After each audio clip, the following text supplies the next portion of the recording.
নদী থেকে মৎস্যজীবীদের জালে ধরা পড়ল 82 কেজি ওজনের এক বিশালাকায় বাঘা আর মাছ।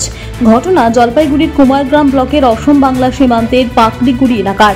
সূত্রের খবর, জামাষষ্ঠীর আগের রাতে এলাকার মৎস্যজীবীরা শঙ্কর নদীতে জাল দিয়ে মাছ ধরছিলেন। সেই সময় এক মৎস্যজীবীর জালে ধরা পড়ে 82 কেজি ওজনের বাঘা আর মাছ। মৎস্যজীবীদের দাবি, এর আগে নদীতে এত বড় মাছ ধরা পড়েনি। জানা যায়, মাছটি 57,500 টাকায় কিনে নেন অসমের ধুবড়ির এক মাছ ব্যবসায়ী। 1000 টাকা কেজি দরে 82 কেজি ওজনের ওই বাঘা আর মাছটি ওই ব্যবসায়ী বিক্রি করেছেন বলে জানা গিয়েছে।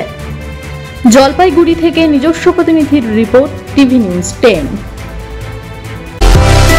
সুলভ সঠিক চিকিৎসার একমাত্র প্রতিষ্ঠান বিবেকানন্দ হসপিটাল। 24 ঘন্টা emergency service, blood bank, trauma care. আপনাদের সেবায় আমরা তৎপর। গুণমান ও পরিষেবায় দুর্গাপুর বিধাননগরের ডক্টর জাকির হোসেন এভিনিউর বিবেকানন্দ হসপিটাল শিল্পাঞ্চলের মানুষের মন জয় করেছে। সবার আগে খবরের আপডেট পাওয়ার জন্য সাবস্ক্রাইব করুন আমাদের ইউটিউব চ্যানেল এবং ক্লিক করুন বেল নোটিফিকেশন আইকনে।